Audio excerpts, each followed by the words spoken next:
Welcome back to today's class. Hello, friends. Let me ask you something. When was the last time you read 800 words about a topic and you found it boring and actually understood it? Because that's what Cat will ask you on exam day.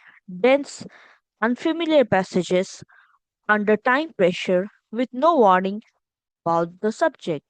The students who breeze through them aren't smarter. They simply have built a reading habit.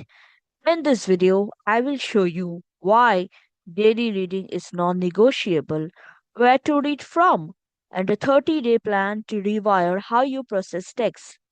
Let's get into it. Daily reading does three things that nothing else can. First, it is about speed.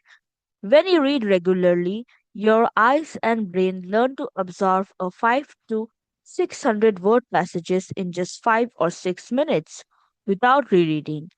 That single lesson's skill frees up minutes you will desperately need in exam. Second, it is about stamina. RC passages are mentally tiring, and on exam day you will face several back to back. A reader who practices daily does not fatigue, and binge reader does. Third, comprehension. With the daily exposure, you start to grasp the tone, structure, and the author's intent almost automatically. The way a regular chess player sees patterns, beginner has to calculate. Also, here's the key mindset. Don't treat reading as a chore you tick. Treat it as what you call as a training, like an athlete's daily run. The goal isn't to finish an article, it's to finish it better than yesterday and a little faster and little clearer. Now, where to read from? Well, your sources matter because cat passages have a distinct flavor. The Economist is a favorite, dense argument, formal tone, and exactly the register cat loves. For abstract and philosophical writing, Aeon and Nautilus are excellent training grounds. For business and economics reasoning, read the Harvard Business Review. And for narrative and social issue passages, long read sections of papers like The Guardian work beautifully. And for science vocabulary in context, Scientific American is ideal. But here's my real advice: do not drown yourself in 10 resources. Actually, the best method would be to pick two and read them consistently because consistency is what matters in this exam. The depth of a daily habit beats the breadth of random browsing. A student who reads The Economist and Aeon every single day for 2 months will outperform one who samples a different magazine each week. Now, the single biggest upgrade you can make is to shift from passive to active reading. Passive reading is what most of us do by default. Our eyes move across the line while our mind quietly drifts.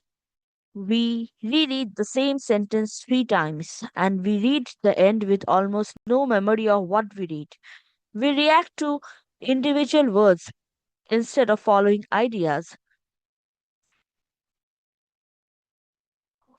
Active reading is the opposite and it's a deliberate skill. As you read, you predict where the author is heading. You silently question every claim. Is that true? Where is the evidence? You track the tone and notice transition words like however or therefore the signal a turn in the argument. And each paragraph, you summarize it in single mental sentence. Done well, active reading is actually faster than passive reading because you almost never need to go back.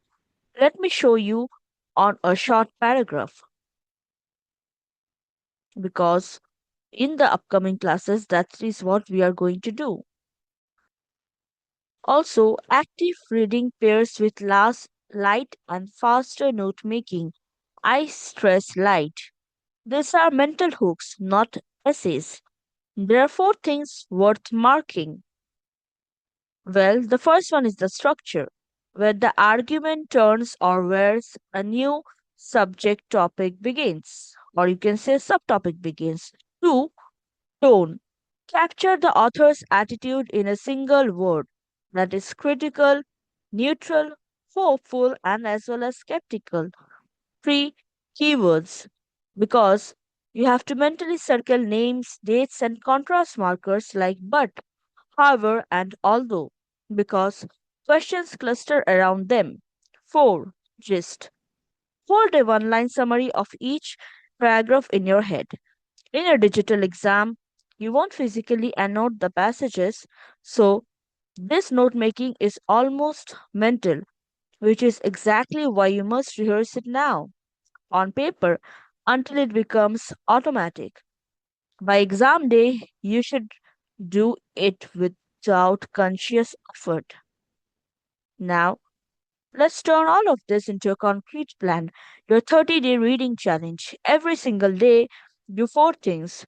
Read one article of roughly 600 to 900 words. Now, its structure, tone, and gist as we discussed. Write a 30-word summary in your own words and look up three new words you met. Pace it across 4 weeks. In week 1, just build the habit and aim to finish in about 8 minutes. In week 2, add tougher and more abstract reads. In week 3, push yourself and your time down to 6 or 7 minutes per passage. In week 4, time yourself under exam like conditions. Your homework starts tonight. Begin day 1 of the challenge and write the 30-word summary. In the next video, we'll go deeper, learning to read a passage by its architecture, so understand it before you have even finished, and we'll see you there. That was all for today's classes, and thank you so much. Please like, share, and subscribe this channel.